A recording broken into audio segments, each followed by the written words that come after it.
Hello and welcome to Trekkie and Beyond, the Star Trek podcast. I'm Moneca. And I'm Andrea, and welcome to episode 6 of season 4 of Lower Decks, Parth, Ferengi's Heart Place. This episode, the Cerritos are visiting the Ferengi homeworld with the prospect of Ferengi joining the Federation. And in this episode, we have about five storylines, an A, B, C, D, E-ish type storyline. It's a hodgepodge of a lot, and was it all needed? Moneca, initial reactions.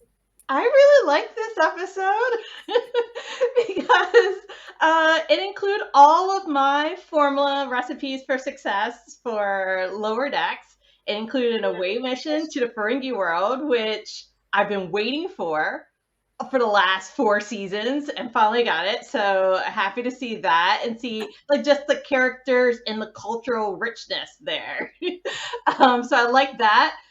There's a romance between Rutherford and Tendi, a stage romance. There was definitely action and suspense. There was like Mariner was in a bar fight and stuff like that. And as you mentioned, there was multiple plot points. So it gets all the checks for me. I really liked the whole concept, and it was complete lighter air, a complete escape, short and sweet. So I have to go ahead and say, I did not really care for this episode. It was such a filler episode. And I know Lower Decks is like normally a lot more filler. I've seen better episodes. Like, this was not one of my favorite Lower Deck episodes. I disliked the romance, the fake romance. I want them to be platonic friends. This was not a plot point that was needed, in my opinion. Mariner still hasn't learned, and they keep doing the same thing of her doing the same thing. And it's just like if you're going to keep playing this like plot point, can you at least have her learn from her mistakes one day, or are we just going to keep doing where she doesn't? The only one that I actually truly enjoyed was her mom's storyline, because it sort of showed how she was such a smart captain.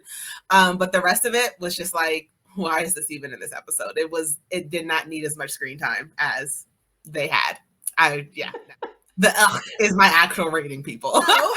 This episode is all about the Ferengi homeworld, which I haven't seen before. And it's about how Starfleet has like these little guidebooks to every single planet. And this was their job. It was our crew's jobs to go down and enjoy the planet and see what's there so they can like add it to an official guidebook. So other Starfleet people, when they come, they sort of know what to look out for, what to expect, what to do, what not to do. We have to get this out in the open in the beginning, because I'm so sorry. I cannot sit on this. It did not make sense to me that they had to fake like they were a couple. None of that made sense to me. None of it. Ransom did not state that they needed to be as close of a couple as Tendi and Rutherford took it. So both Boimler and Tendi and Rutherford took their missions to a whole other level. Mariner was like, oh, I'm going to bars. Everyone else decided that they were going to make this much more of an intense mission than was originally asked for.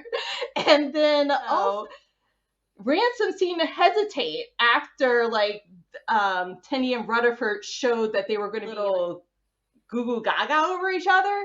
And he said, well, maybe I should choose some other people. Like he noticed that, this I don't want this to impact their working relationship, and this may not go over well. So it seemed like he had an inkling that they were trying too hard to be a couple, but they really wanted this mission, and they did it.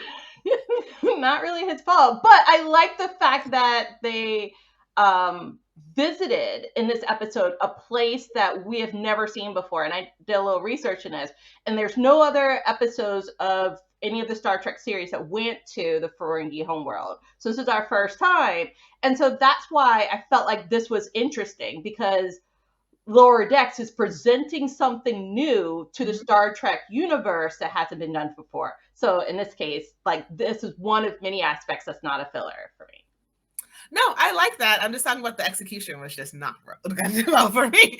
So I have to disagree that Ransom did say they had to be a couple. They didn't have to be as strong as a couple, but they had to be a couple. Like, because he was going to ask 2 other people to act like the couple. Right. So my thing is, no one needed to be a couple. Like, there never needed to be a couple. You can just say, hey, we're at your home world. What do you do for couples? We want to let other Starfleet people know, for people who are like, what was the point of faking to be a couple is the thing that's like my issue. There was no need even to be boyfriend and girlfriend. There was no need to fake like you were in a relationship to get the information you needed. You could have just asked them. The concierge would have showed them everything, because apparently faking you're a couple on this planet is punishable by being sent to the salt mines. That's something couples should know, or people should know going there. So it's like, if you didn't know anything about their customs, let's not fake like you do, because like, what was the point? Because I feel like that concierge would have explained everything, because everything they did was out in the open. They would have said, okay, hey, if you're coming down here as a couple, beware that they're going to give you all these cute little outfits, or maybe not so cute little outfits, depending on how you look at it. They're going to want to take photos of you. They're going to want to give you this deluxe package, making you eat chocolate and having to say what you like about your person in front of everyone. And then your chairs are going to be able to tell you if you're lying or not. And then we want you to consummate the relationship in front of everyone, but not where they can see you, but where they can hear you, which is still just as bad to the people. But that is just it. Normally in the away missions, they're not like reporters, they're not interviewing. They go undercover in disguise and they try to blend in. Sometimes it works, most of the time it doesn't work, and they get into tough situations and they have to find their way out. Because they did not know a lot about Ferengi customs, was supposed to like be an undercover shopper, try to find out what's authentically part of their culture. Not is it though? Was it supposed to be different if it was like, hey, everyone on this planet is coupled up, you have to act like a couple so we can like find undercover stuff. But if you're literally going there to write a field guide because they're about to join the Federation, and you're going down there in your Starfleet uniform and they know you're there, what do you like? You're literally there to write a field guide. How else? Like, because there's only rare situations in which Ferengis offer discounts and savings. Yes. They try to exploit and get as much of their, I forgot what the money's called, but platinum. Thank you. Get as much of that as possible. So why do they offer such premium discounts to newlyweds, to couples, to people that also break up couples? Like, there's like, why these? Yeah. All of that could have still been like, hey, how do you treat couples? So that's like an incentive for more married couples to come down there or stay away. So it's like, I mean, I know we're not going to agree on it, but none of that whole plot line just was pointless for me, because they're platonic friends. They should only stay platonic friends. They should never date. Like, it's just, no, there was no reason. It just, that whole scene between them was just so awkward and everything. Yeah, ugh. They didn't have to date. They didn't have to take it as seriously. They never had to be a couple. As you can tell, people, this is a very hot button issue. On another note, so one of the easier moments in this was Boimler, who is so usually on top of itineraries. It was nice to see him let loose. Mm-hmm. And in this case, he was binge watching their version of television, view screens, for like 8 hours. And so he got caught into commercials, the programming, to learn about Ferengi. And he thought that he could walk away, but it kind of pulled him back in, I think, because he wasn't used to it. And he was thinking it was more like a hologram. And so it was interesting to see him, I guess, kind of let loose more and inadvertently fail at a mission. But he shared a lot of documentation, and Ransom kind of knew that there was going to be some ups and downs between them, but he wanted it was a test for everybody. So it was just a nice aspect to see of his character out of his uniform and just away from everyone else. And so he had his own voyage, but separate. He fell victim to the TikTok for the Ferengi world, because there will be moments where even I will be like, okay, I'm going to get off TikTok after this video. And then you scroll, and then you scroll, and then you scroll, and then you scroll, and you scroll. And you're just like, I've been here for an hour. Okay, I'm done. I'm done. And then you put the phone down, and then you walk away, and then you come back, and you're just like, next thing you know, you're scrolling again. And you're like, wait, when did I even get back on the app? So like, in your entire day is gone because you were scrolling. And I will say, because Boimler is always that, like, down to like the letter, the second person, I did like that he had a chance to sort of just like melt his mind. Because everyone needs like a mindless day. And I feel like those happen when you least expect them. It's on the days you're like, I need to get so much done. And you're so stressed out. And the next thing you know, you've been scrolling on TikTok for 8 hours. And you're just like, what did I learn today? But then you didn't learn anything because you weren't supposed to. You were supposed to relax. And that's what Boimler did. He relaxed inadvertently. I don't know. He looks so stressed after. Is he anything but stressed? He was his relaxed stress. If his level's always at a 10, he was at a 7. The other storyline that was to me was Mariner's storyline. Let her live in her truth or stop trying to teach her lessons. Because I love her either way, but this whole trying to teach her something and then you think she learns it, and then another episode you try to teach her the exact same thing. Because like, why is it every single time she has a chance to like just be something, she's like, well, I'm waiting for the other shoe to drop. Like, how many times have you learned that the other shoe is not going to drop and it's just okay to be happy to be moving up? And if you never want to actually move up, then don't accept the promotions, stay demoted. So it's like, what are you guys doing? The writers, what are you doing? Like the 6th or 7th episode where she's learned nothing, but she's gone through the same exact plot points of, I'm going to prove that everyone is the same. Well, you know, eventually, Mariner, it's okay to want something else. No, because that's not who they are. They're going to let us down eventually. So why believe in anything? Let's just act crazy and do crazy things.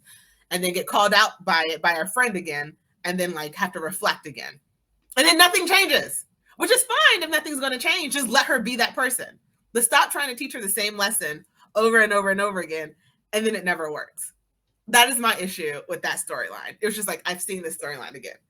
And eventually we'll probably see it again. I feel as though not only have we seen this 6 or 7 episodes, I feel like we've seen this for 4 seasons. Like, yeah. This is I'm so sorry. When I'm saying 6 or 7 episodes, I mean from all 4 seasons. Because even when her best friend was the captain in like that first season, I'm talking about all the seasons. Yes. Yeah. And with her mother and the counseling and all sorts of other things, and then she goes back, and her friend stated something spot on, that she's stuck in a perpetual state of immature rebellion. Yes. And this just keeps going. But it goes to show there's other people around her that's growing. It's just not her. And that happens. I mean, it does. We just noticed that she, though, creates these problems for herself. Yes. She should not blame other people. She shouldn't.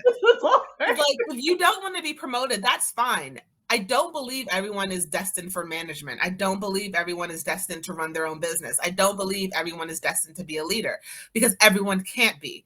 Everyone doesn't want that. Not everyone wants the responsibilities of being in charge, and that's fine. That is completely fine. If Mariner never wants to move up, I will be completely fine with her never moving up, because not everyone wants to move up or feels like they can or wants the stress of having people report to them. And that is fine. But do not blame other people for why you're not getting moved up. Just accept, hey, you know what? I'm lower decks forever, because that is where I want to be. I also believe in this bottom line. There's several episodes in which they were complaining about this grunt work. Yes. About cleaning stuff from the holodeck, about this or that. And this is a cool mission. Like, the best mission ever. They received lots of perks in this. It seemed low stress, lots of fun, away from the ship. It was just a big opportunity. Also, a independent leadership role where you're sort of like an ambassador. The last thing you want to do is get drunk, get into a bar and fight, and get arrested when you're just supposed to make the tourism guide. So this is your fun projects. Live your best life, dude. And like you're trying to prove a point that no one asked you to prove.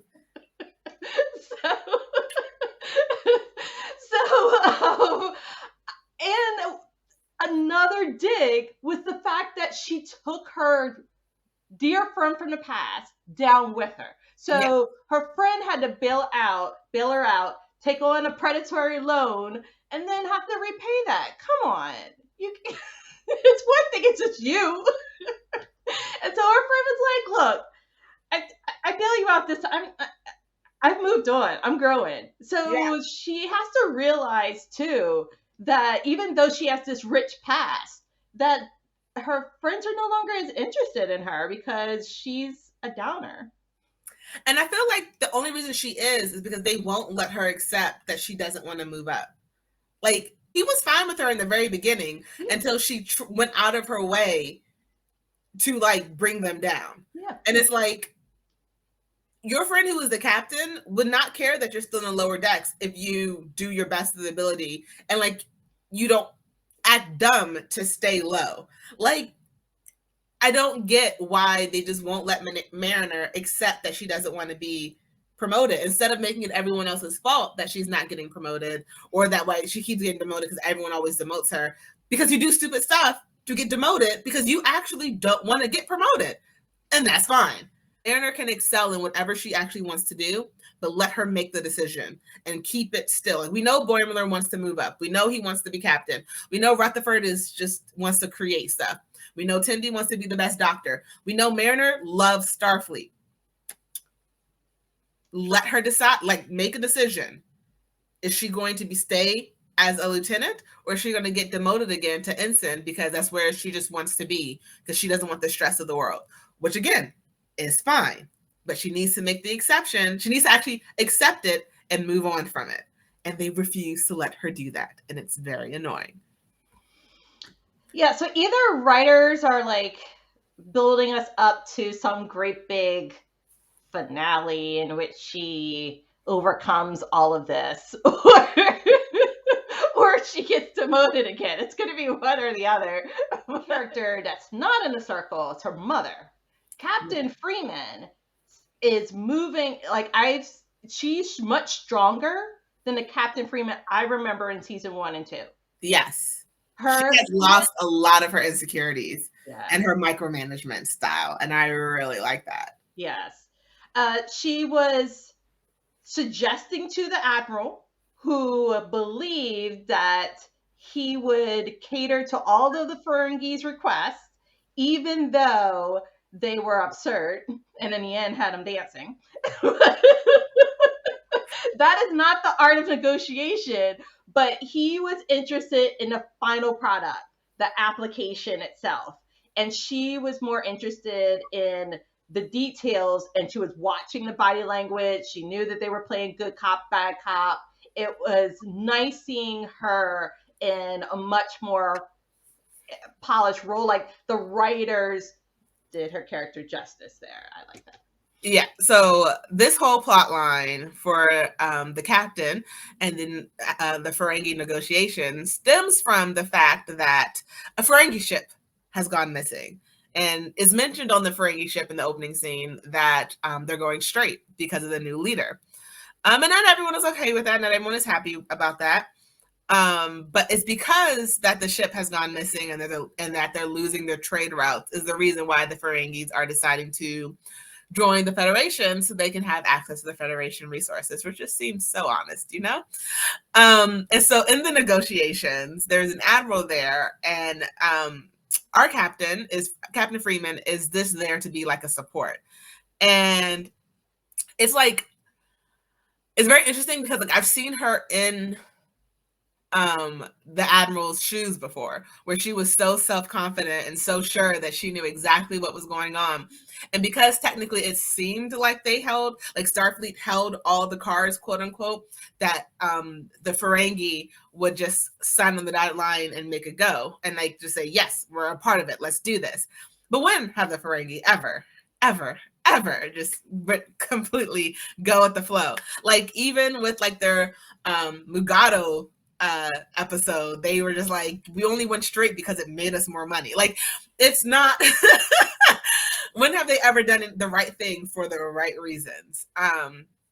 And so it was actually very interesting to see her to be the voice of reason, like how other people have been to her in the past. It's like, okay, yes, you're growing. And we see that the Ferengi was the leader, Rom was playing dumb. And he was letting them think, like letting the admiral feel like he was getting one over on him. Like, oh, we're just, we have a couple changes and we like baseball and let's go to my batting cages and baseball and more baseball. And she's like, really, dude, seriously? And how they just kept sort of taking another inch from Starfleet until Captain Freeman had to be like, all right, we're putting it into this. I'm gonna scam you now. And it was like, because they scammed the Ferengi respected them. It was like, all right, we'll go back to the original arrangement, but I just had to make sure I wasn't signing with the putts, And so it was like, all right, she's learned from her mistakes. She's learned not to be too full of yourself and think your way is the only way. So people must agree with you. So I liked that storyline. It was the only part of this episode that was a saving grace, because it's like they literally made the admiral dance for him. Like he was just just please sign. I can't go home and say that I messed up this entire thing, but you did. The moment you gave an inch, you messed up everything.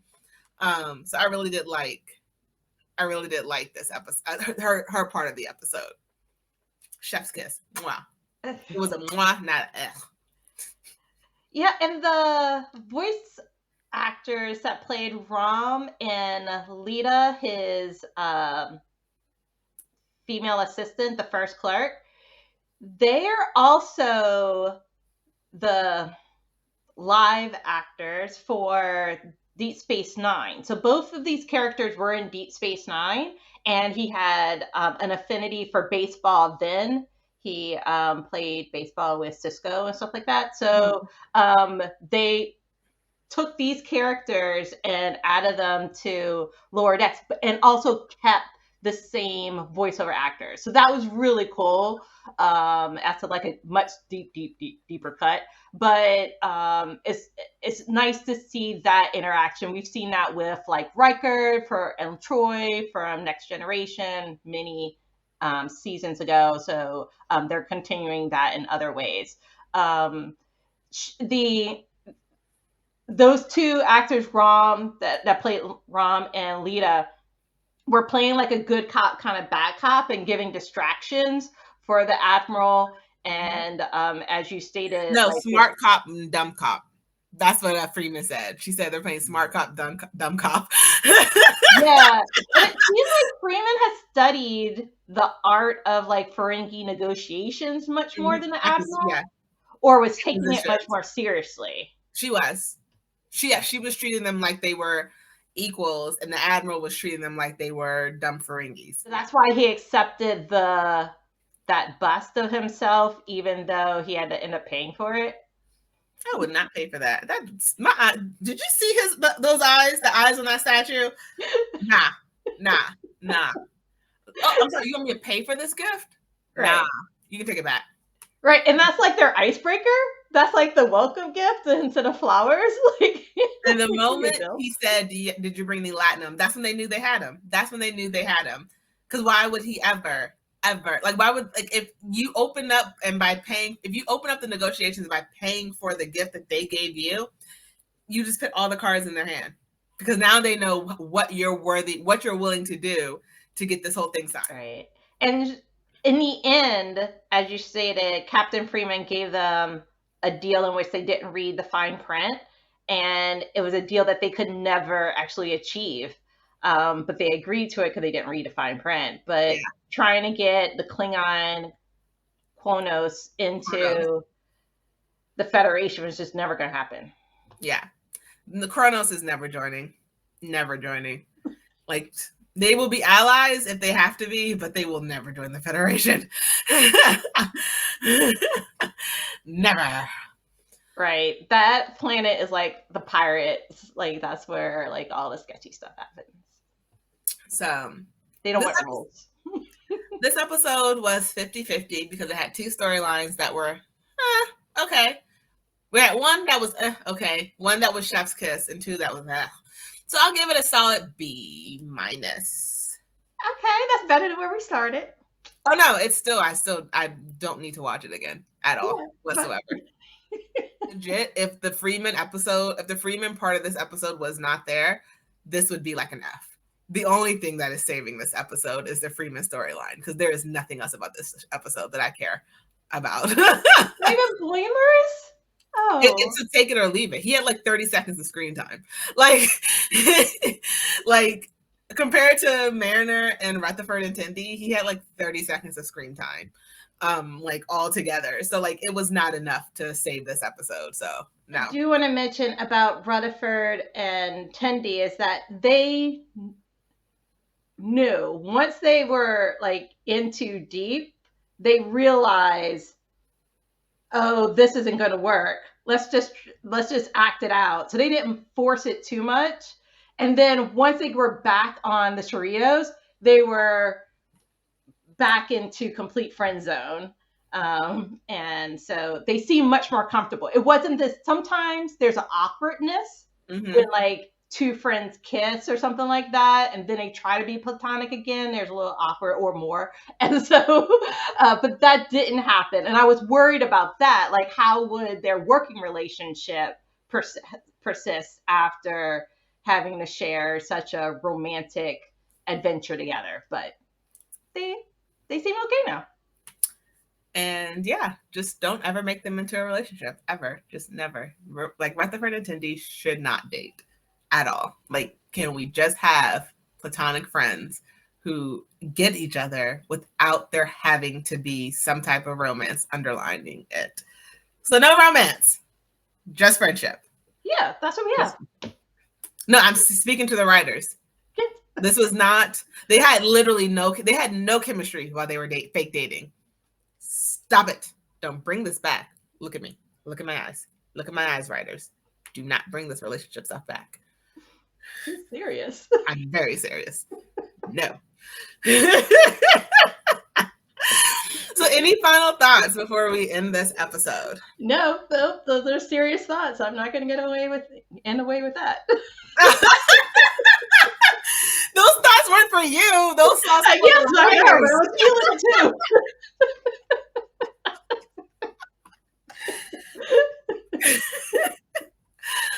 Oh, people, even when we don't agree, we find the humor in it. Well, as always, I'm Andrea. And I'm Moneca. And live long and prosper.